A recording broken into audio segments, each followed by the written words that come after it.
暗影君王的少年时期到底有多狂，你敢想象吗？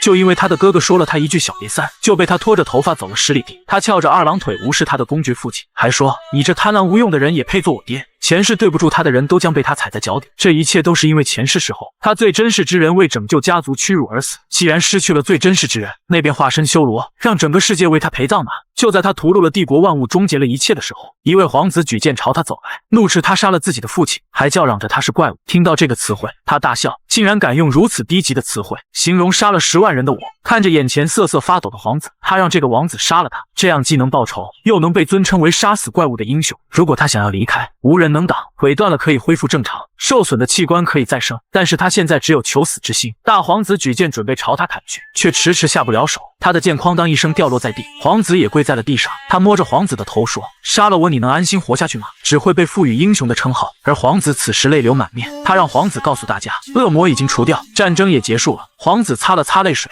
喊着叔叔，你有这么强大的力量，为什么选择这样活着？他笑了笑没有说话，就这样他选择了自我了结，选择了追随他的所珍视之人离去。濒临死亡的时候，他的一生都在回溯。他想到那个对他态度差到怀疑自己是不是他亲生儿子的父亲，生他时难产去世只存在于肖像中的母亲，还有他那个以美貌闻名大陆的姐姐，还有一直折腾他的老二。在今天，那个称霸大陆的见鬼杰克就要这样死去了。他的一生颇为传奇，又颇为遗憾，心脏停止了跳动，可再次睁开眼睛，本该死去的他却回到了少年时代。或许是老天都害怕了这个魔王不敢收他，他不明白发生了什么，这不是黑魔法，也不是幻术，而是重生。既然他重活一世，那么所失去的一切都将要被他一一夺回，命运要由自己掌控。且看这一世他如何逆天改命。亲哥哥亲手将一杯卡布奇诺浇灌到他的亲弟弟头上，而弟弟却一句话不敢吭，还说着真好喝。上一世小时候的他就是如此懦弱，被大家当作家族耻辱和笑柄，甚至说他这个小儿子都不配做人，就连平民茶余饭后都时不时的调侃他。而这一切都是拜他的二哥所赐，他在这个家里唯一能依靠的就是他的大姐，明明是家里的长女，却没能成为家族的继承人。此时的他重生到少年时代，刚刚这个侯爵府唯一对他好的管家阿伦给他递了一杯果汁，正在他开心喝着的时候，有人狠狠地打了他的头一下。可是已经有几十年没有人这样打他了，他生气地转过头，竟然是上一世对他百般欺凌的哥哥。他眼神变得很烂，他站起身，面对这个将他毒打到不能修炼的哥哥，自己姐姐的政治婚姻就是他带头利用的，甚至还当众询问过王族和公爵家的败类是否想要得到姐姐。看着杰克的眼神变得愤怒，他举拳朝着他打去，嘴里叫嚣着，小杂种竟然敢瞪我，找死！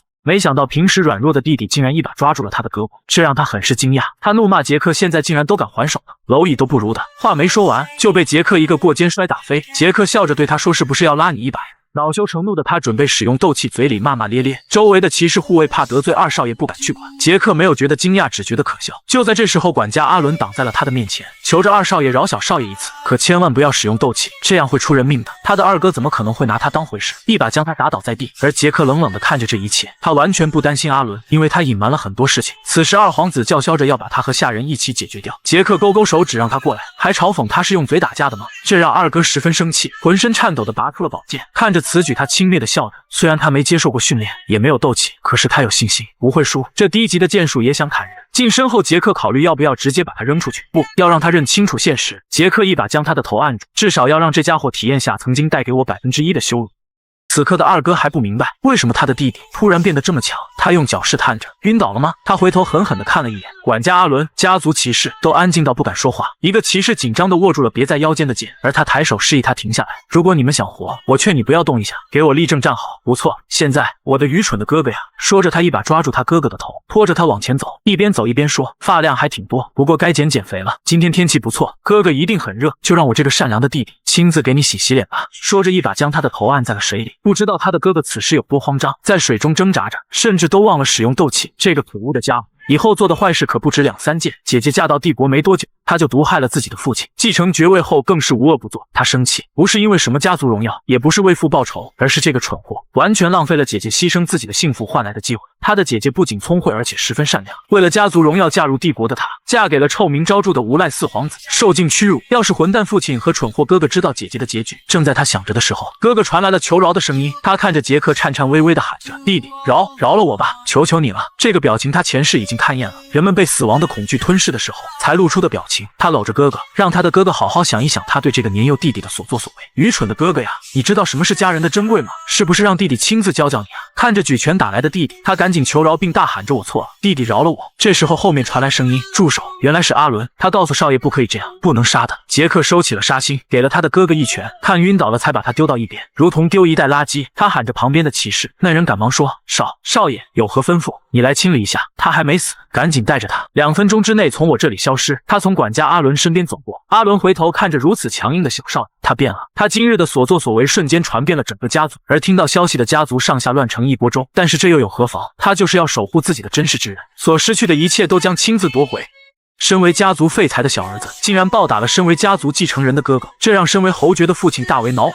传我令，让老三过来。在他得知这个消息后，便开始换衣服准备出发。管家阿伦说要陪他一起去，他挥了挥手说不用，我一人可以搞定。管家无奈只能鞠躬致意，遵命少爷，请您一定平安归来。很快他来到了本家，周围的人对他议论纷纷，他已经很久没有被人这样藐视了。就当他准备推开父亲房间大门的时候，却被守卫拦下。他们难道没看到是三少爷来了吗？如果是过去的他，看到这样的眼神可能会立刻退缩，可是现在不一样了。只见杰克讪笑着说：你最好别用这种眼神看我，小心我给你直接挖出来。守卫还在疑惑他怎么这么说话的时候，被小少爷一脚踹得跪在原地。狗竟然都敢拦着主人不让进家了，是父亲让你这么做的吗？说完他扭头就走，估计父亲是想让他站在外面先好好反省。守卫忙问：少爷你去哪？他回头告诉他，父亲如果有话对我说，就让他亲自见我吧，以后不要一点小事就对我呼来唤去，我很忙。看着他离去的背影，守卫觉得这个小少爷疯了。而他的父亲得知这个消息后，感叹他这个小儿子好像变了很多。此时的杰克坐在他的玫瑰庄园，他知道父亲今天一定会来。果不其然，没有多久，父亲便带着一众人来到了这里。他看着走到了眼前的父亲，心想：上一世的我离家出走后，差点就死在了他的手里，甚至还为了权力将孩子甩给无赖，真是一个贪得无厌又没能力实现野心的人。这种人怎配做我父亲？他翘着二郎腿向父亲表示欢迎。父亲怒视着杰克，质问他为什么那么做，而他也不甘示弱，回答道：就是简单的想揍他。咋了？二哥的母亲怒斥他竟敢对家主如此无礼，而杰克翘着二郎腿表示这是哪里来的狗在叫。父亲瞬间变得阴森可怖，斗气在他的权杖冒出，朝着杰克身上探去。他知道父亲这是想确认下他有没有修炼斗气，可他的体内根本没有这种东西。父亲很诧异他的小儿子没有斗气是怎么打败哥哥的，难道他有武术天赋？杰克慢悠悠地喝了一口果汁，没有否认也没有肯定。父亲让周围的人不要多话，对杰克说：本来以为你是个废物，现在看来你还是有点用处的。而杰克站起身说：难道是废物就不是您儿子了吗？看着如此桀骜不驯的儿子，父亲问他：你如今这么做是不是想得到我的认可？杰克认真地告诉他，如今他根本不在乎这些。父亲转身就走，说知道他的想法了。而杰克很诧异自己的父亲竟然没发脾气就走了。他朝着前面喊着：对了，二哥母亲，你是不是太担心二哥，所以脸上皱纹深了呢？该注意保养了。这话让他火冒三丈，虽然他不是变态，看到他生气就莫名开心呢。于是他深鞠一躬：两位慢走，我就不送了，祝你们有个愉快的夜晚。他的姐姐在大雨中跪了10天10夜，只为求无赖丈夫四皇子能够放过他的家人。皇帝和四皇子心生怜悯，答应了他的请求。这是他最开始听到的版本，甚至在当地还传成了佳话。然而只有杰克知道他的姐姐的真相到底有多悲惨。那时候17岁的他离家出走的10年间，他所在的阿拉德王国被灭，亚特兰吞并了整个西大陆，成为了最强大的帝国。他所在的家族苟延残喘了一段时间，然而那是因为他的姐姐得知自己的家人关在监狱，便向她的丈夫四皇子跪下请求放过自己的家人。可是由于姐姐是个卑贱的侧室，她的请求被皇帝和皇子无视，才有了开头的一幕。就在他的姐姐感谢四皇子救了他的家人的时候，却被他按在墙上，冷漠地对他说：别太得意忘形，我可以随时让你的家族消失在这个世界，只不过现在还不是时候。四皇子淫笑着，所以你要乖乖听我话。就这样，他的姐姐成为了四皇子的玩物，所有人都把她当作婢女一般。后面发生的事可想而知。随着时间飞逝，对姐姐失去兴趣的四皇子就无情地抛弃了她，正是趁机将她关进了别馆。而他的家族大概也是在那时候灭门的。等他回来，一切都不一样了。他在审问取走姐姐的四皇子的时候，得知了真相。最后自知必死的四皇子竟然刺激他说：所有的人都知道你的姐姐很润。听到这话，让他心如刀割。姐姐的遭遇远比其他人想象的要惨。他拿起烙铁，嘴里说着：你怎么可以这么对我姐姐呢？随着他的惨叫声阵阵响起，杰克在他身上烙了足足有1000下。你们亚特兰皇室的人真是一群好兄弟啊！既然如此，你们负了我姐，如今我姐已死，那便让整个帝国陪葬吧。所有以亚特兰为姓的存在，所有跟皇室有关系的人，全部都死在他的剑下。皇后、公主、三皇子夫人，还有四皇子夫人，凡是有关系的，统统都要死，不能留一丝他们存在这个世上的痕迹。这就是他入魔的原因。被人称作怪物的他，屠戮了整个帝国上下。就在他站在尸山血海上的时候，他恨自己没有早点变强，没有早些学剑，没有保护得了自己最真实之人。这个残忍的父亲竟然亲手将废材小儿子送进了监狱，每天让他刷100个马桶，甚至吃饭每天都只让他吃一顿牛粪拌饭。就因为他顶撞了侯爵父亲，还揍了他最疼爱的家族继承人哥哥。他的管家阿伦看到小少爷即将面临牢狱之灾，透露着莫名的悲伤。虽然他的样子很让人感动，但是杰克真的觉得太丢人了。被关在这里后，他在想他的父亲会怎么替他最疼爱的儿子解围。按照他们的剧本，他猜测家族的耻辱，杰克为了争夺爵位，学习了被严令禁止的黑魔法，而他的哥哥发现了堕入黑暗的弟弟，便上前阻止。可没想到杰克不听哥哥的话，还用黑魔法攻击了他。虽然哥哥被打得头破血流，但还是大方的原谅了他的弟弟。估计也只有侯爵和他的夫人才能想出这样恶心的剧本吧。现在他所需要的是时间和势力，能解决这些问题的地方就是学校。他要在学院里招兵买马，培养势力，争取更多的时间找回前世的力量。只要找回力量，就可以保护老师、姐姐还有阿伦了。说着，他坐了起来，打了个响指，他的斗气展露了出来。这个世界的斗气等级划分一共有10段，1到3段被称为初学者，4到6段被称为专家，7到9段被称为大师，而10段则被人称为超凡。正好现在他被关在监狱里，可以避开人们视线修炼斗气。然而在此时，外面传来了哒哒的脚步声，他赶忙驱散了自己外放的斗气，并且钻进了被窝。这时脚步声在他的牢房门口停下，轻轻喊了一声杰克。听到声音的杰克猛地坐起身，这个声音只有在梦里才能见到，存在于他记忆深处的姐姐伊丽莎白。此时的他心疼的透过枷锁摸着她的脸，杰克，你没事吧？而他眼里已经满含泪水，如梦似幻般喊了一声姐姐。他眼前的姐姐还是那么美丽和善良，他庆幸自己能在现实而不是梦境见到姐姐。他再也压抑不住情绪，施展斗气击碎了挡在他身前的枷锁，和他的姐姐拥抱在了一起。这一次他一定要守护姐姐，不让姐姐再受半点委屈。这个少年3岁学剑便已登峰造极，6岁修习魔法至大魔导师，14岁便魔武大成的天骄少年，区牢狱枷锁怎能困得住他？又怎能困得住他与姐姐的重逢？这一次他深深地将姐姐抱在一起，他暗下决心，这一世姐姐的悲剧绝对不会重蹈覆辙。而姐姐却不明所以，以为他吃错了什么东西。他抱着姐姐含着泪水说，让她不要再为了家族委屈自己。姐姐轻轻拍着他的背，就像小时候那样，傻弟弟，等着姐姐想办法让你出去。姐姐走后的第2天，侍卫和他说，3少爷，你可以出去了。他准备要回自己的衣服和鞋子，没想到嚣张的侍卫竟然让他光着脚滚出去。区一个小兵竟然敢如此羞辱侯爵府3少爷，既然狗眼看人低，那就亲自用鲜血教你规矩。杰克回到了他的玫瑰庄园，阿伦也高兴少爷终于回来了。当他发现少爷身上的血迹，十分慌张，少爷发生了什么事？杰克告诉他，这血不是他的，还请放心。不过他发现他的庄园里增添了好多的卫兵，估计是父亲为了监视他，增加了兵力，甚至还派出了1名见习骑士。杰克很可怜他，以荣耀功勋为荣的骑士，竟然被派来监视一个家族废少。此刻的他听到了杰克在监狱的事情，他来到3少爷面前，不知道会说些什么。让杰克没想到的是，他毕恭毕敬地鞠了一躬，低着头说，少爷，刚听禀告说您打断了守卫的4肢，还取下了他的1个眼睛。听闻此言，阿伦表示自己家少爷绝对不会做这么残忍的事，而眼前的见习骑士表示发生这么大的事，自己是有资格问一下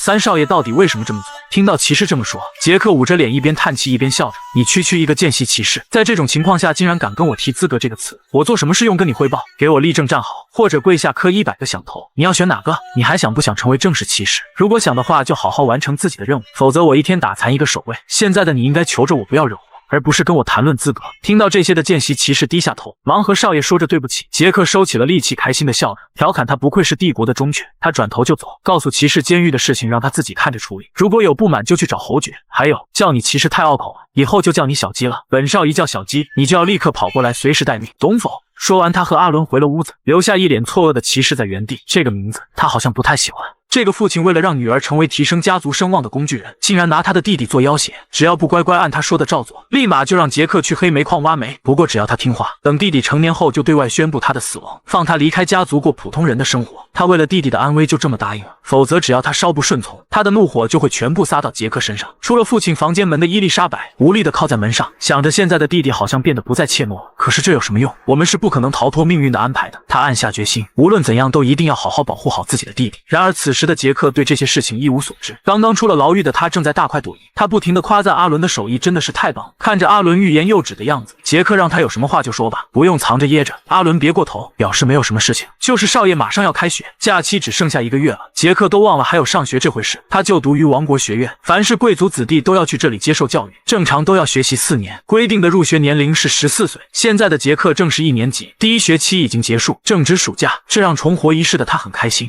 身为学生的身份份感到高兴。他上一世的老师跟学校的关系很好，他可以不管其他，但是不能无视掉他的老师。更何况现在他需要的就是时间，学校是获得时间和积攒势力的好地方。而管家阿伦拜托少爷，到了哪里千万不要再惹祸。而杰克笑了，你放心，我肯定不会惹祸的。这不是还有好多天才开学吗？别想那么多了，你要不要和我一起吃？这么多东西我吃不完。上一世他拿了家族最强大的禁术离家出走，身边只有一个管家阿伦一路相随。他们二人拼命奔逃，只为摆脱父亲派来的千军万马。当累的马儿再也跑不动的时候，他回头看了看侯爵为了追杀自己的小儿子派出的首领，正是那个被他称为小鸡的铁血骑士团团长。那时候的他已经是9段剑士强者，面对如此的绝境，他的管家阿伦毫不犹豫地选择为小少爷断后。就这样，他为了给小少爷争取逃离的时间牺牲了。也就是在这一天，他才知道自己的管家阿伦竟然是9段魔法师。在这一世，他让阿伦坐下来和他一起用餐，而阿伦却表示主仆有别这种行为断不可取。杰克生气地告诉他这是命令，立马给我坐下用餐。阿伦只能听从小少爷的命令坐了下来。杰克问他姐姐最近怎么样，阿伦告诉杰克他的姐姐伊丽莎白和平时没什么两样。而杰克咧嘴轻轻笑了下，卷了一口面条告诉阿伦，你不是个笨蛋，你很清楚姐姐的处境有多难。看着阿伦惊愕的表情，他将叉子的食物放进嘴里，又夸赞了一下阿伦的厨艺。他告诉阿伦，从他记事起一直到现在，自己能够无所顾忌的吃饭，都是因为你每天仔细检查食物里面是否有毒。阿伦没想到他的小少爷竟然知道这么多事情，然而杰克表示自己知道的不止这些。你现在是9段魔法师吧？你曾陪伴在母亲身边，应该很了解她。大家都说姐姐和母亲很像，那母亲一定是个好人。你一直在默默守护着母亲，但是谁又能想到守护母亲的下人竟然是一位9段魔法师？那母亲肯定不是平民，父亲也不知道他的身份，这些我都可以装作不知道，因为他更在乎此刻坐在这里的阿伦到底是一个什么样的人。而阿伦此时低下头说，少爷你到底想让我做什么？杰克告诉他，在这个家里，他最信任的人只有你和姐姐，你就替我守护姐姐吧。阿伦表示伊丽莎白小姐18岁就已经修炼到了6段位，就算没有她，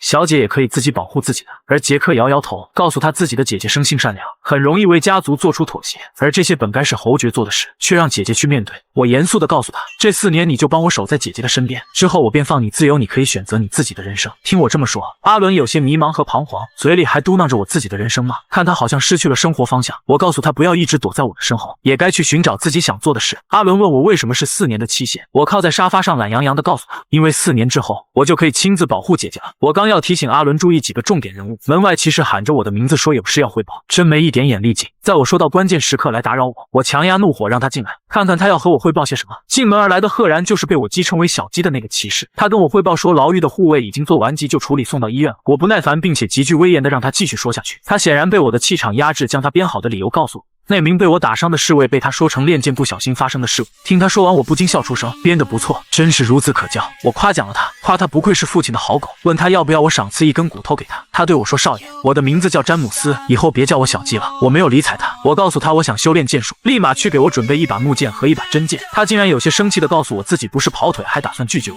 我坏笑着跟他说，小鸡，你很讨厌我吗？我可以给你个教训我的机会。阿伦此时紧张地喊着，少爷你别冲动。而骑士詹姆斯还怀疑我说的是真是假。我让他看了看我的手，如此娇嫩光滑，根本就没摸过剑。你和我对练的时候可以尽情地打我。此时骑士詹姆斯疑惑地问我是不是要认他当剑术老师。听到他这么说，我扑哧一声笑，我了个擦，今天我又听了一个笑话。废话少说，快滚去拿剑。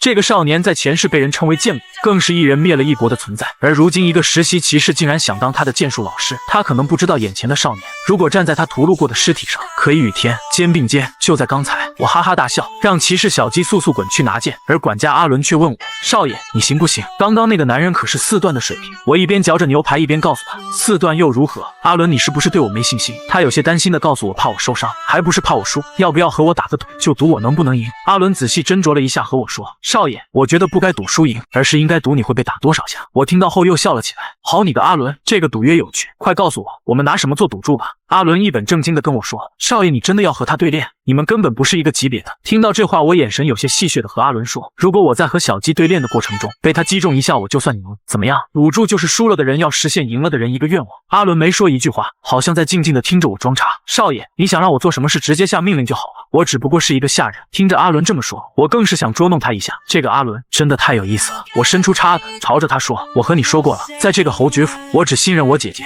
还有你。管家阿伦听到这话，得到认可的阿伦心里很是开心，嘴上却跟我说用叉子指着人可是一个很不礼貌的行为。而我此时邪笑着，很认真地告诉阿伦，我只会真心请求自己信任的人，而不是命令。所以阿伦，姐姐就拜托你了。此时的阿伦满眼都是感动的光芒，他看着小少爷，小年纪说话竟然句句说到他的心坎里。看着面露微笑的我，他呼了一口气，少爷都这样说了，我只能答应你了。而在此时，敲门声传来，正是小鸡骑士来了。他跪在我的面前跟我说，少爷，刚才我的言行太失礼了，我为刚才的话道歉，少爷需要陪练，我非常乐意效劳。我看着跪在地上的小鸡，我明白，虽然大多数人都和牢狱里的那个守卫一样，当面无视我，但是他们是侮辱我，而他如果直接动手，还是怕有后顾之忧的。我伸出手告诉他，要不我们去一个没人地方怎么样？看着他疑惑的眼神，我将手指戳在他的脑门上，问他，难道你是怕输给我吗？而此时的小鸡感觉受到了羞辱，满脸怒意的看着我。没错，我要的就是这种眼神。他无奈的和我说不怕。我问他，你是不是觉得自己必能赢我？他没有说话，不过看他的表情我就知道没关系，他这么想也很正常。也罢，阿伦，你来找一个没有人的地方，不要让小鸡当众丢脸。阿伦很快带我们来到了一处荒芜的地下室，我没想到府里竟然还有这样空旷的地方。我急不可耐地跟小鸡说，我们先从木剑开始吧。小鸡有些不屑地将剑给我，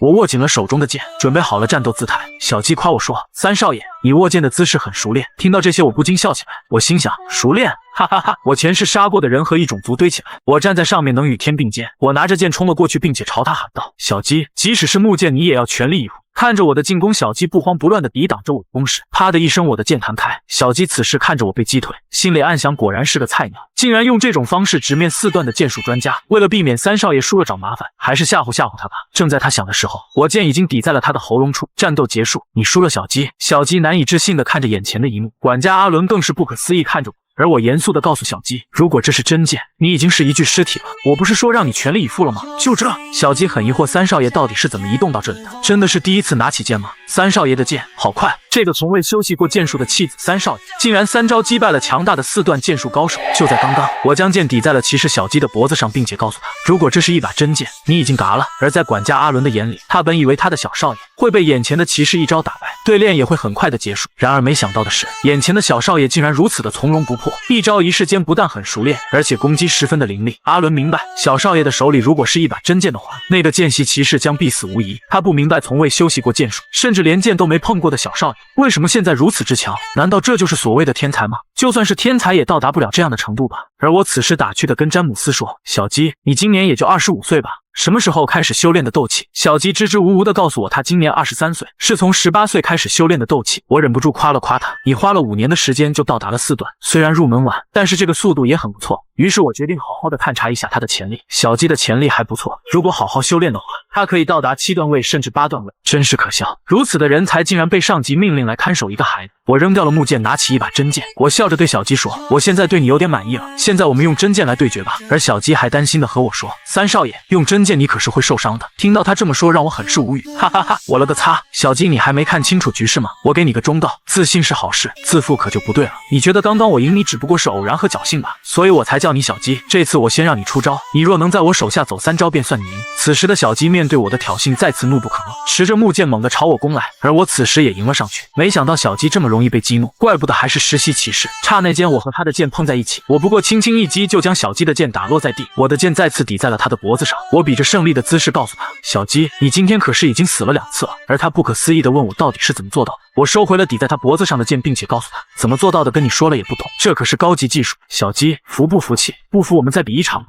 而他显然是不服气，怒气冲冲地跑去，也拿了一把真剑。而在此时的我朝着阿伦做了个鬼脸，阿伦，打赌可是我赢了。管家阿伦叹了一口气和我说，知道了。我问他，姐姐就拜托你了，能做到吗？阿伦朝着我深鞠一躬，并且以自己的生命起誓，愿意为此付出一切代价。此时小鸡也拿了一把真剑跟我说，这次他绝对不会和刚才一样了。而我此时举起了我的剑，来了个起手式。我坏笑着和小鸡说，有意思有意思，你使用斗气吧，小鸡，因为我也会用斗气与你一战。小鸡表示没有问题，少爷尽管放马过来。而我此时举剑聚气朝着他劈了下去，小鸡再次横刀挡下了我这斗气一击。他不明白为什么，虽然接下了我这一击，但是却化解不了三少爷的攻势，他只感觉好凌厉，好霸道。半晌后，他再也坚持不住，他的剑离开了他的手，踉跄着朝后倒去。而我此时踏在他的身上，小鸡，我还没出力你就倒下了，这么快就结束了吗？而小鸡却难以置信地问我，三少爷，您真的没有修习过剑术吗？为什么拥有这么强大的力量？是啊，眼前的小鸡被我打倒，确实会对他的世界观产生颠覆。其实很简单，通常人们会把斗气均匀遍布全身，以此来提高实力，而我不同，我只把斗气集中在一个部位。我举剑问他，小鸡，你一定要成为正式骑士吗？他不明白为什么三少爷这么问他，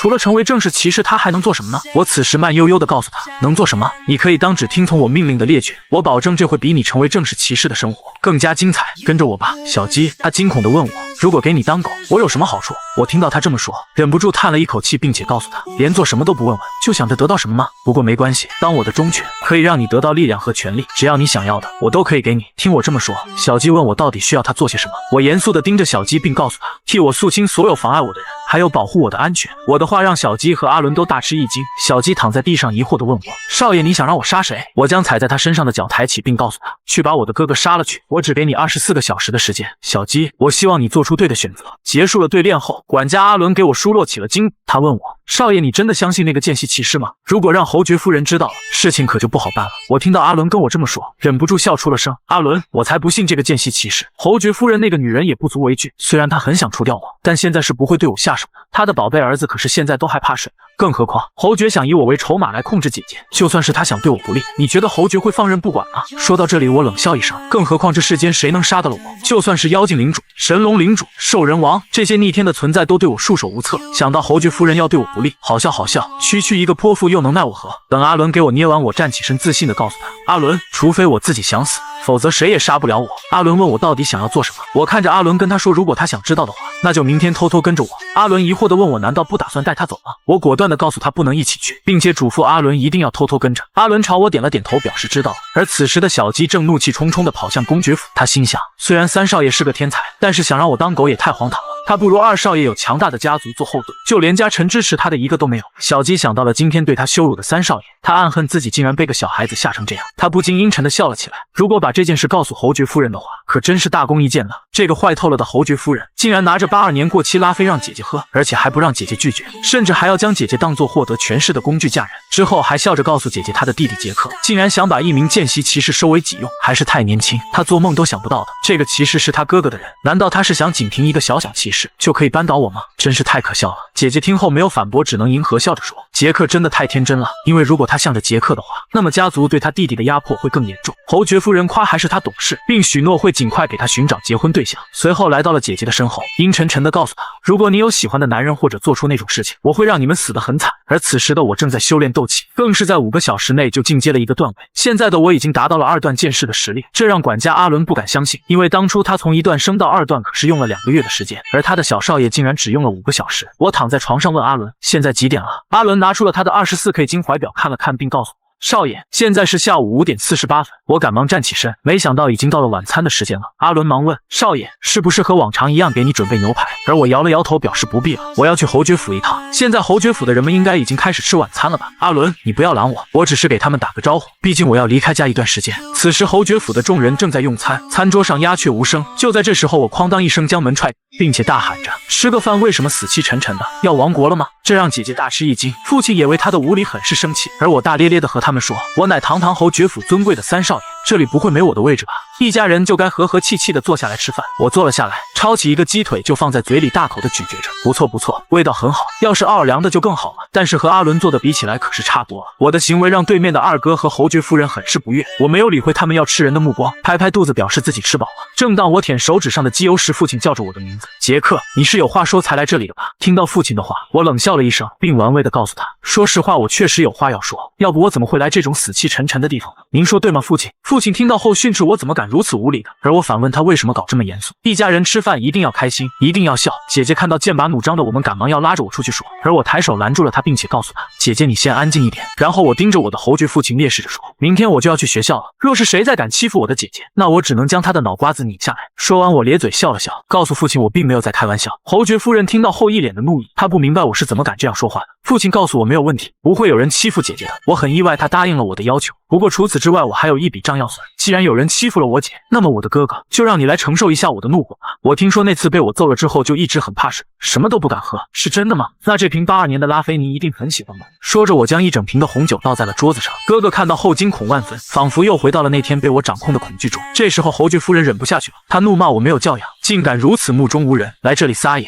而我没有理会她，转过身问在场的所有人，哪里传来的狗叫声？看到这一幕的姐姐坐立不安，她不明白自己平时软弱的弟弟怎么会变得这么高。可是我的行为和侮辱的话语让侯爵夫人浑身颤抖，她咬着牙恶狠狠地说一定不会放过我。听到她的话之后，我停在原地愣了2秒，然后回头告诉她，就你哈哈哈，就让我看看你怎么不放过我吧。我走后，暴跳如雷的侯爵夫人诅咒起了我，就连家里的女仆都在说，没想到表面可爱的三少爷竟然能把夫人气成这样，而我不过被追出来的姐姐教训了一顿外，一整晚都没有什么意外发生。很快到了第二天，我去学校，我自己都没想到我堂堂侯爵府三少爷竟然就这么几个人送行。这个马车倒是不错，可是护送我的这个骑士一脸的晦气和桀骜，拥有6段的实力，看我的眼神也是躲躲闪闪的，很不正常。我知道他是受了侯爵夫人的指示，打算半路对我动手。我不知道同行的小鸡到底做出了什么样的选择。一旁的姐姐表示她很担心我自己一个人去，她害怕侯爵夫人密谋什么对我不利，并打算亲自护送我到学校。而我笑了笑，告诉姐姐不用这么麻烦，以后很多事情都会发生改变。而且姐姐，请你相信我。阿伦，你也回去吧，别忘了那天我对你的嘱托。你们放心，他绝对杀不了我的。姐姐和阿伦走之后，我便在马车里睡了起来。然而队伍里战力最高的6段骑士竟然看着熟睡的我，眼里透出了渗人的杀意。这个侯爵家最让人看不起的小儿子，竟然领悟了疾风剑意。就因为在去学校的路上，这些得了侯爵夫人命令的人要对我不利，不仅要打断我的四肢，甚至还要将我修炼的斗气全部毁掉。就连我看中的见习骑士小鸡，此时也做出了他的选择，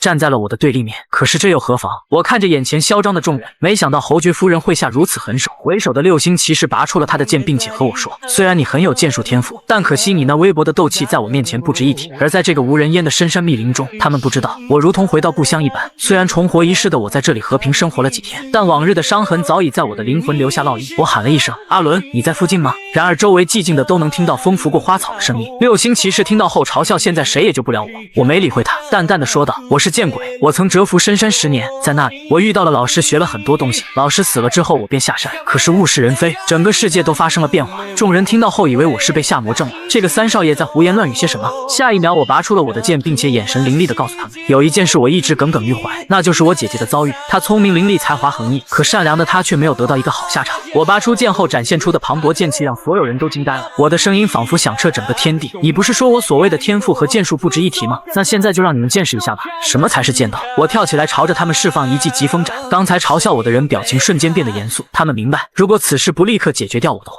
死的人就是他们自己。而我在空中举剑聚气斩击的时候，眼里没有一丝情感，因为他们是我复仇路上的第一批祭品，去给我前世的姐姐陪葬吧。我挥剑朝着他们斩去。骑士小鸡直到前一秒还没有后悔自己的选择，毕竟选择有靠山的2少爷看起来怎么也比一无所有的3少爷强。他以为做的是正确的决定，而现在让他没想到的是，快斩到他面前的3少爷如同索命的死神一般。这个一直被人当作弱智的3少爷，竟然领悟了无极剑意，一招击败了30名剑道高手，就连姐姐亲手给他锻造的天子剑都没能承受住这强大的威能断掉。整个现场都如修罗场一般，而我此时脸上没有丝毫波澜，淡淡的说了一句，阿伦，出来吧，我知道你在。阿伦满脸惊恐的从树林中走出来，刚才发生的一幕让他难以置信。他问我，少爷你是怎么做到的？我对阿伦没有丝毫的隐瞒，我告诉他，这是我在无极剑狱中完成的剑式，这件事一共有8招，我刚才用的不过是第1招而已，还没有仔细和阿伦讲明白。反是疼痛的我咳出了鲜血，因为这具身体还不能承受这么强大的剑意。阿伦紧张的问我要不要紧，我气喘吁吁的告诉他没有事情，快把你的药水给我。阿伦赶忙从口袋里拿了出来，并且给我喝了下去，我这才缓了过来。阿伦问我怎么这么不惜命，如果没有这药水，少爷可是真的会死掉的。我看着面露关怀之色的阿伦，我告诉他，我知道你一直随身为我携带着药水，因为在上一世逃避父亲追杀的我曾奄奄一息，就是阿伦为了救我将这药水为我喝了下去。当时的我只顾逃跑，都没有和阿伦道谢。说到这里，我的眼神满是眷恋和感激。阿伦，谢谢你。阿伦也在我的倾诉下知道我是重生而来。我站起来脱掉了我的衣服，告诉阿伦，其实小鸡死了，我将脚踩在他的头上，原本我是打算好好培养他，然后为我做事，可惜他没有做出正确的选择。我转头看着没有说话一脸淡定的阿伦，我很疑惑阿伦听到我重生的事情后为什么没有一丝惊讶。我问他难道不好奇吗？然后凑到他耳边问他想不想知道未来发生了什么。看着一脸坏笑的我，阿伦却表示自己没有兴趣，因为他觉得自己不管去哪里都不至于会死于非命。可当他从我口中得知他的结局后，顿时变得有些泄气。说完我上马车准备休息一会儿，因为刚才的战斗消耗了太多的体力。阿伦此时看着我创造的炼狱，他不能相信一直和善可欺的3少爷竟然一击就打败了30个人，准确的说是只用了1剑。随后他惊讶地发现所有人的伤都被贯穿了胸口，但并不是剑伤。少爷是怎么做到的呢？他看向了已经进入酣睡状态的我，忍不住想着，少爷，前世的你到底经历了些什么，度过了怎样的一生呢？这个被人称作窝囊废的侯爵府3少爷竟然从百草园一路砍到了3位数，就连姐姐用百炼金铁给他锻造的天子剑都卷刃了。消耗了太多体力的我刚休息了2个小时，就被阿伦大声的叫醒。我的起床气很大，我问阿伦有什么事情，原来他是担心我的身体。虽然我服用了药水，但阿伦还是不放心。我告诉阿伦不用担心，现在除了疼别的都没有什么大碍。阿伦听到后不再过问，便拿出了一个袋子让我看，里面是骑士们的东西，一共5瓶上等药水和几十枚金币。我看到后感慨，不愧是侯爵府的走狗，好东西竟然这么多。阿伦问我不再喝一个药水吗？我告诉他现在喝也没有用。看着闷闷不乐的阿伦，我拿出了里面的3瓶药水还给他。阿伦没想到自己用1瓶药水竟然换了3瓶，他问我接下来打算怎么做。少爷将护送你的人都解决掉了，侯爵大人肯定会怀疑你的。我听到阿伦这么说，忍不住笑了起来。怀疑我？那他能拿我怎样呢？阿伦觉得侯爵大人一定会将你召回，而我又问阿伦要不要和我继续打个赌。阿伦立马扭过头表示不打赌，因为他觉得自己又会输。真好笑，这阿伦竟然学聪明不上当。说完，阿伦单膝跪在了我面前。少爷，我相信你有自己的打算。我问他来这里有没有被其他人发现，阿伦让我放心，他来这里之前留了个分身在别馆打扫卫生。分身术是9阶高级魔法，整个世界能看破阿伦分身的人不超过10人，而且都还在魔兽森林深处执行任务。我告诫阿伦，侯爵可能会因为今天的事情严刑拷打你，如果到时候气氛不对的话，你就将所有的事情都推到我身上。如果侯爵想杀掉你，就转告给他我的一句话。阿伦疑惑地问我是什么话，我眼神带着杀意告诉他，如果有一天他杀了你或姐姐，那么这天就将是侯爵家族的灭门之日。阿伦听完吓得站了起来，我让阿伦不要紧张，这些都是假设而已，我不过是希望侯爵懂分寸，在姐姐面前扮演好父亲的角色，这是今生我给他的一次机会。阿伦回去之前问我一定要去学院吗？看着阿伦的表情我就知道他想和我一起离开这里，虽然那样会很有意思，但是还不是时候。我拍了拍阿伦，叮嘱他一定要替我照顾好姐姐。阿伦走后，我也收拾好行装，骑上马准备离开。虽然舍不得姐姐和阿伦，但是我有必须要去做的事，那就是去找我的老师米洛斯。他在上一世教会了我活下去的方法，还赋予了我足以报仇的力量，让我从一个窝囊废变成了人。老师的黑魔法曾让整个世界都颤抖，想到能再次见到他，我此时的内心也久违的激动了起来。这个被人当作智障的侯爵府3少爷，竟然手持少主剑屠了一条巨龙。我跟阿伦告别后来到了一个村子，看到这里嬉笑打闹的孩童，感觉这个村子肯定很适合居住。我走进一家旅馆打算歇脚，里面十分嘈杂，还有人在饮酒作乐侃侃而谈。店里的金毛好像很开心我的到来，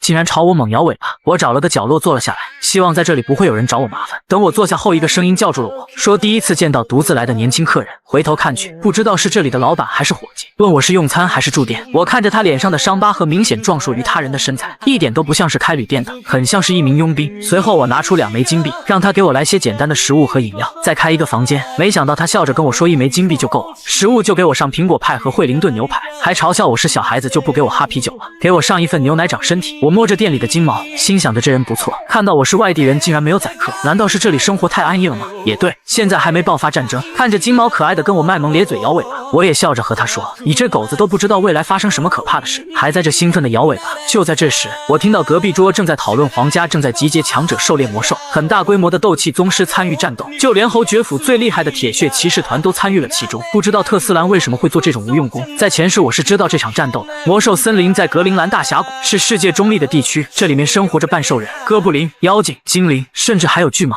这些魔兽的血可以用来制作药水，食人魔的筋可以制造弓箭，有特殊的魔兽可以制造武器和铠甲，妖精的羽毛都是贵妇们喜欢的装饰品。精灵因为自身美幻绝伦的外貌，经常被人当作宠物来养。他们此次的征伐不具威胁的魔兽森林，是出于人类的贪欲，可惜他们这次的征伐的结果是失败的。结局有多惨？铁血骑士团失去了1/3的兵力，其他贵族派出去的队伍也遭受了同样的损失。因为这次的失败，国王失去了民心，也失去了贵族们的支持。王国内部就是在那时候开始分崩离析的，而且在1年后爆发了内战。正当我听着几人说话的时候，他们竟然提到了侯爵府3少爷，我顿时一惊，竖起耳朵听得更仔细了。他们说这个侯爵府的3少爷竟然使用了黑魔法，而且这个蠢货还被关进了监狱。几人大笑着，甚至还说这个白痴侯爵府3少爷没有才能怎么可能学会黑魔法，肯定是和不三不四的人学的下九流的功夫。就在此时，刚才的女人给我端来了吃的喝的，她问我什么事情那么有趣让你笑成这样。我听到后实在忍不住，有趣，哈哈哈，我竟不自觉地跟着笑了。如果不是这个和善的女人坐在我面前，可能我把他们都祭天了吧。毕竟平民议论贵族可是死罪。我告诉他没有什么高兴事，不过是听到他们说侯爵府的3少爷是个蠢货，觉得有趣，所以才偷听了一下。而这个女人告诉我，大多数人对于没有亲眼见到的事，都是通过传闻来判断的。不过她不一样，她会亲眼见过后再做出判断。我看着说玩笑起来的她没有说话，拿起一块牛排放到了嘴里，虽然没阿伦做的好吃，味道也算不错了。然而就在这时候，这个女人竟然笑着对我说，侯爵府的3少爷长得这么俊俏，说他是白痴的传闻肯定是假的。这个被世人戏称为大笨笨蛋的侯爵府三少爷，竟然手拿235梭哈了身上的全部金币。就在不久前，我看着把我认出来的女人，她脸上的伤疤、身上的肌肉，还有这些佣兵常客。我问她是不是这里的冒险家工会分部的部长，她听到后先是一惊，随后便笑了起来。我不是随意猜测，因为每个村庄都有为了谋生穿梭于大街小巷的佣兵，有的人会被雇去参与领地战争，有的人会去做寻找宠物的简单委托，或是成为狩猎怪兽的猎人。冒险家工会就是帮佣兵介绍工作的地方。为了佣兵们的需求，工会往往设置在旅馆之类的住宿场所附近。我问他，你这么闲吗？还有心思亲自经营酒馆？他听到后也很无奈，冒险家工会就在旁边，但是因为这片领地不大，最近没什么工作机会，所以只能这样混口饭吃。看着谈笑自若的他，我不禁暗叹，就算我是侯爵府臭名远扬的笨蛋少爷，顶多也只是佣兵们酒桌上的谈资，可居然在这偏远的山村被工会的人认出来。他是知道那时候的事情了吗？就在我几十分钟前来到这里，村镇的守卫将我拦住，问我来这里的目的。我拿出了侯爵府的令牌，顿时守卫对我的态度变得毕恭毕敬。就在我进去后，还不忘90度朝我鞠躬，生怕我生气他们刚才的怠慢。我感觉他就是从守城门的警卫那里听说的。可即便是重要的情报，瞒着领主私自接触警卫，可是一种很危险的行为。他听到后笑着问我是在担心他吗？算是吧，毕竟眼前这个女人对我还算亲切，即便听说过我的传闻，对我的态度也不像老二和那些骑士一样糟糕。他笑着冲我伸出手做起了自我介绍，他叫阿维洛亚，是阿拉维斯工会的阿维洛亚村分部部长。我也礼貌地握住他友善的手，说了声你好。不过我听着村庄名字和他的名字都叫阿维洛亚，顿时明白了一些，便问他是这里的老大还是老二。他笑盈盈地告诉我他是这里的老三，这里的领主是他的大哥。我称赞他是真的厉害，一般都是平民才会做佣兵，没想到会有贵族从事这种工作，而且大部分贵族在你这个年纪应该都已经嫁人了吧。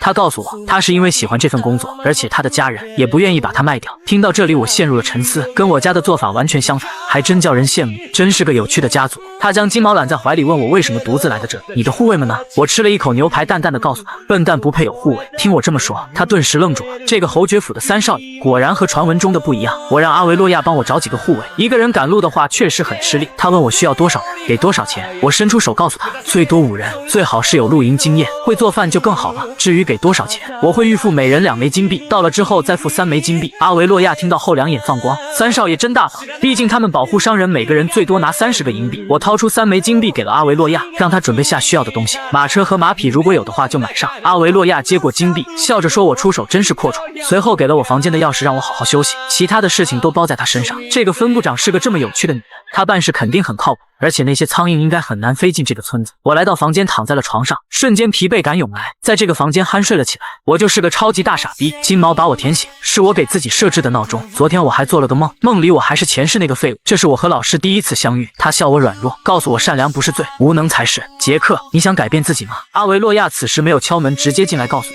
已经给我准备好路上要用的东西了。等我带着行李走出门，他告诉我已经为我打点好了一切，而且还给我准备了高级马车，还挑选了几位护送经验丰富的老手。我看着眼前让我多多指教的几人，不正是昨天诋毁过我的那些人吗？此时一名中年男子来到我的面前，伸出手跟我说他是护送我去岩石山的火野佣兵团团长约翰道。我听到这个名字觉得不可思议，因为这个名字的含义是指身份不明的尸体，他竟然会用这个名字。虽然知道这是假名字，我还是礼貌地握住了他的手，并且跟他说你的名字真有趣。他告诉我从这里到岩石山的路程不算近，中途除了几个可以歇脚的小村庄外，就没有可以住宿的地方，所以要露营2次。这其中有2个人以前做过厨师，而且还有着丰富的露营经验。我听他说半天都快困了，问他说这么多的意思是不是我什么都不用做？他咧嘴笑了笑跟我说是的，那就立马出发吧，箱子我都举累了。临走前，我回头看向阿维洛亚，我感谢他帮我介绍了一群有意思的佣兵。阿维洛亚让我不用谢，这些人真的是老手。可我知道这个队长可不是一个普通的佣兵，虽然我的身体素质不如前世，可眼力和直觉还在。阿伦是9段魔法师，是因为他隐瞒了自己的身份和实力，所以不能以此为例。不过眼前的这位佣兵团长实力可是8段，难道他也隐瞒了自己的实力吗？我笑着跟阿维洛亚告别，并表示很快就能再见面，他希望到时候可以一起哈啤酒。我调皮地告诉他，如果是他请客，那么我会考虑一下。很快我和佣兵们一起踏上了前往石岩山的路。今天的天气很好，我的状态休息了一晚后也比之前好多了。我突然注意到了一直看着我的佣兵团长，我不知道他这是什么意思。我起身猛地问旁边另外一名佣兵，你应该听说过我是谁吧？他表示没有，只知道我是一名身份显赫的贵族少爷。我笑着问他是真的吗？他告诉我是的。分部部长说您应该是在环游世界。我听到后表示自己有件事很好奇，我从怀中摸索了一番，然后扔给他一个文章。他捧在手里仔细一看，这不是贵族的文章吗？我笑着问他认不认识这个文章。这是我那块灭亡的家族巴兰蒂埃侯爵家族的文章，而我就是昨天你口中的废柴少爷。这个被人称为饭桶的侯爵府三少爷，竟然在野外露营干了10碗大米饭，就在吃饭之前还指着厨子问为什么要骂我是个蠢货，还因为使用黑魔法被被关进监狱。看着眼前有些瑟瑟发抖的几人，我感觉很好笑，毕竟都说得这么清楚了，现在也知道了我的身份，而且我用了黑魔法的传闻在外面传得沸沸扬扬。这人颤抖着和我说对不起，我告诉他说的也没错，毕竟我的老师是一位造诣极高的黑魔法师，所以身为他的学生，就算我是一名剑士，也不可能不懂黑魔法。我问他我为什么放着拳头不用，偏偏要用黑魔法呢？我指着他旁边的人问，还有你，为什么他昨天骂我的时候你不阻止，而骂国王的时候却把嘴捂得那么严？这真的让我很伤心呢。那人赶忙道歉说自己有眼无珠，在场的人除了约翰道，其他人都表现得惊慌失措。我想着可能是分部部长，只把我的身份告诉了他一人。我拍了拍那人肩膀，告诉他没有关系，昨天的事情都忘记吧，毕竟我们都同甘共苦好几天。我用力抓着他的肩膀，他不可思议，一个小孩的力气怎么这么大，赶忙表示三少爷说的对，以后还请多关照。到了晚上吃饭的时候，他们其中一人对着我说，他现在明白了，传闻的确不可信。我很疑惑地问他这话是什么意思，他告诉我，我和普通的贵族不一样，他们一般都娇生惯养，从来不干活的，而你竟然亲自洗碗，真是太让人匪夷所思了。其他人也对这人的话表示赞同，没想到我这一小小的举动就让这些人对我刮目相看，而我只不过觉得他们做的丰盛的菜肴，牛肉馅饼和布丁烤肠看起来真的是太好吃了，我都想雇他做我的私厨，直到我吃的肚子滚圆，才满足的长舒一口气。虽然这样想有点对不起阿伦，我告诉众人，我洗碗是为了感谢他们做了如此美味的晚餐，毕竟我也算是一个美食家。解释完后，我问他今晚谁站岗，他告诉我他们会抽签决定，问我是不是也想参与其中。我将嘴嘟了起来，表示自己只是一个小孩子，要早点睡觉才能长高，晚上太过无聊。我和这些佣兵们聊起了天，我问他们知不知道这个世界上有几条神龙，众人十分疑惑。神龙这种存在，相传在数百年前被传说中的剑国王全部消灭了。这位伟大的剑国王曾与他的2个助手消灭了曾经统治西大陆的所有神龙，并建立了特斯兰帝国。随着时间推移，变成了现在的特斯兰王国，甚至成为了图尔坎帝国的附属国。以上这些是所有人知道的事实。我掐着手指算了起来，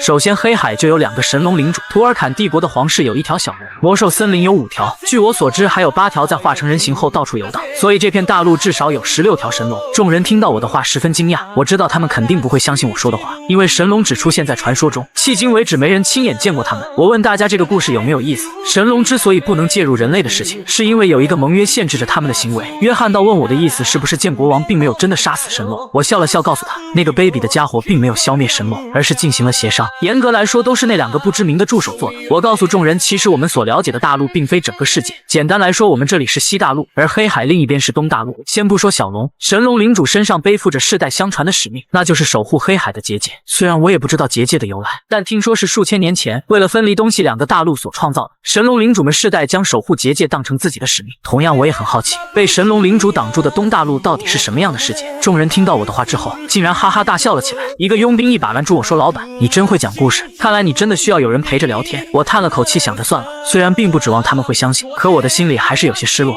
这个被人当作烂泥扶不上墙的侯爵家三少，竟然3分钟领悟了剑之极意，甚至还持剑硬刚8段斗气强者。就在刚才，因为我给大家讲龙的存在，大家不相信，于是我来到了河里洗澡，顺便思索了下这几天发生的事。我原本以为佣兵团团长约翰道是图尔坎派到王国的间谍，而且那个分部部长也很可疑。这几人暂时还不能解除怀疑，毕竟自己只不过要的是能做护卫的佣兵。可这个女人给我介绍了一位隐藏姓名并且拥有8段斗气实力的强者，就连现在的铁血骑士团的团长，现在也不过才8段位，也就是说到哪里都会大受欢迎的人才，现在却在一个名不经传的佣兵团里当团长，难道是有什么苦衷？我望着天空中的圆月，思绪万千。不过现在比起查清他的真实身份，我还有更重要的事要做。我已经趁着在旅馆和马车里休息的时候，治愈了上次使用炎灵对身体造成的伤害。我用手凝聚了一番，感觉这样就没问题了。可即便如此，我还是要去找老师。尽管约翰道很有可能不是图尔坎的间谍，我也不能带着他去。穿上衣服后，我决定直接去问他。众人看到我后问我怎么泡了这么久，而我没有回答他。此时我的手中握着剑，告诉所有人，我一直在担心一件事情，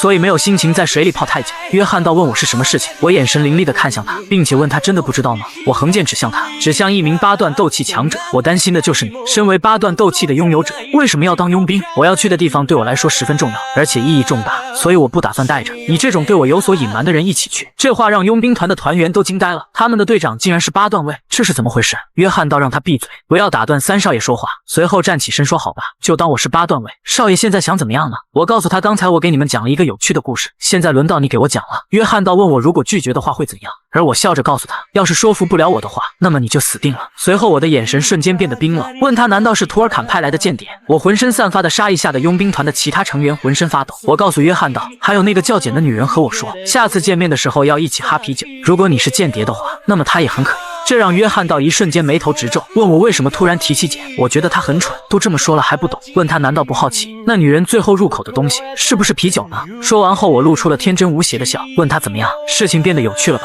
看着眼前犹犹豫豫惊慌失措的约翰道，我都这样说了，他还是没有发动斗气，也不知道是在警戒还是在犹豫，不过还算他识相，我现在控制不好力道，所以搞不好下手会很重，因为在他使用斗气的一瞬间我就会出剑。我笑着问他到底是想活还是想死，这么简单的问题我就给你1分钟的时间，希望你能做出明智的选择。此时约翰道想起了那天在简的旅馆，简告诉他这个几乎被侯爵家抛弃的三少爷和传闻中的不一样，而且从三少爷的眼神中感觉到他似乎隐藏了很多事情，正好他托我帮忙找护卫，所以打探一下这个神秘的三少爷吧，说不定那孩子能改变我们的人生。约翰道此时想着这个三少爷确实不一样，无论是谁看到那样的眼睛都不会相信他是惨遭家族抛弃的蠢货。他看着眼前一脸单纯无邪的三少爷就有不好的预感，就好像自己是站在狮子面前的草食动物一样，所有直觉都告诉他这个三少爷他很危险。这个被人当作麻瓜的侯爵家小儿子竟然只用了10分钟就学会了阿尔法突袭，甚至还持剑威胁八段的剑术宗师说出自己的真实身份。而八段强者约翰道不明白这个少年到底是怎么看出自己是八段位的呢？难道是简告诉的他吗？随后约翰道摇了摇头表示不可能，他相信简就算是说了也会提前告诉他。可看着眼前的少年拿剑指着他，他疑惑地问道，如果自己真的是八段位，那少爷你有足够杀掉我的实力吗？可他看到我的眼睛，不明白为什么一个孩子的眼神怎么会有这么重的杀气。这少年真的只是一个孩子，